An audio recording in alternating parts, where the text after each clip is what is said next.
ചരിത്രത്തിന്റെ ഏടുകളിൽ എവിടെയോ ഇരുന്ന് ഒരു മുത്തശ്ശി നെയ്യുന്നു. കയ്യിൽ നിന്നും വഴുതി വീണ ആ നൂൽക്കെട്ട് നൂറ്റാണ്ടുകൾക്കിപ്പുറം വന്നെത്തുന്നത് Y2K കാലഘട്ടത്തിന് ശേഷം ജനിച്ച ഒരു പെൺകുട്ടിയിലേക്കാണ്. അവളത് സ്വന്തം കുടുംബത്തിന് അന്നമേകാനും സ്വന്തം കാലിൽ നിൽക്കുവാനുമായി വീണ്ടും കോർത്തെടുക്കുന്നു.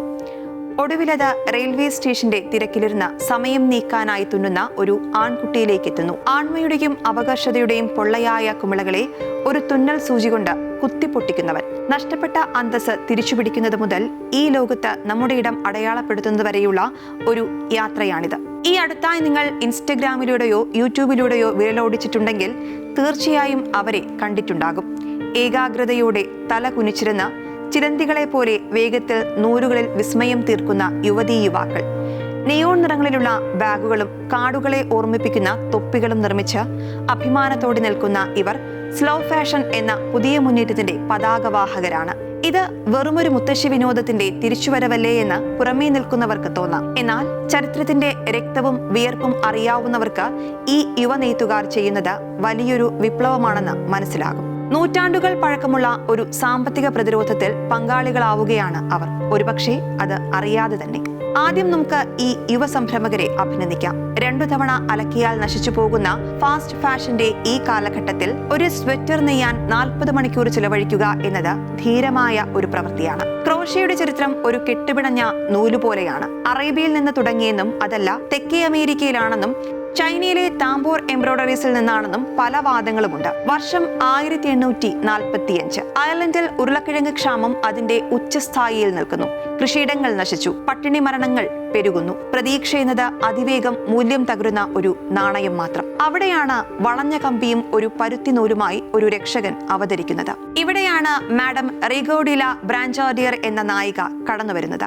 1846 ക്ഷാമം അയർലൻഡിനെ വരിഞ്ഞു മുറുക്കിയപ്പോൾ അവർ ക്രോഷേ പാറ്റേണുകളുടെ ആദ്യ പുസ്തകം പ്രസിദ്ധീകരിച്ചു. അതൊരു തരംഗമായി, തൊഴിലായി. കന്യാസ്ത്രീകളും സാമൂഹിക പ്രവർത്തകരും അയർലൻഡിലുടനീളം ക്രോഷേ സ്കൂളുകൾ തുടങ്ങി. പട്ടിണി കിടക്കുന്ന സ്ത്രീകളും കുട്ടികളും പുക നിറഞ്ഞ കുടിലിലിരുന്ന് അതിമനോഹരമായ കോളറുകളും കപ്സുകളും നിർമ്മിച്ചു. ഐറിഷ് ജനത നാടുവിട്ട് കുടിയേറിയ അമേരിക്ക മുതൽ പോയ നാട്ടിലൊക്കെ പകരുന്നു. സ്കോച്ച് സന്യാസിമാർ വഴി ഇന്ത്യയിലെ നർസാപൂരിലെത്തി. ചരിത്രകാരന്മാർക്ക് ഏറെ രസകരമായി തോന്നുന്ന ഒരു വിരോധാഭാസം ഇതിലുണ്ട്. ബ്രിട്ടീഷ് സാമ്രാജ്യം ഇന്ത്യയിൽ നിന്ന് പരുത്തി കുറഞ്ഞ വിലയ്ക്ക് മാഞ്ചസ്റ്ററിലേക്ക് കൊണ്ടുപോവുകയും അവിടെ നിന്ന് നൂലാക്കി തിരിച്ച് ഇന്ത്യയിലേക്ക് കൂടിയ വിലയ്ക്ക് വിൽക്കുകയും ചെയ്തിരുന്നു.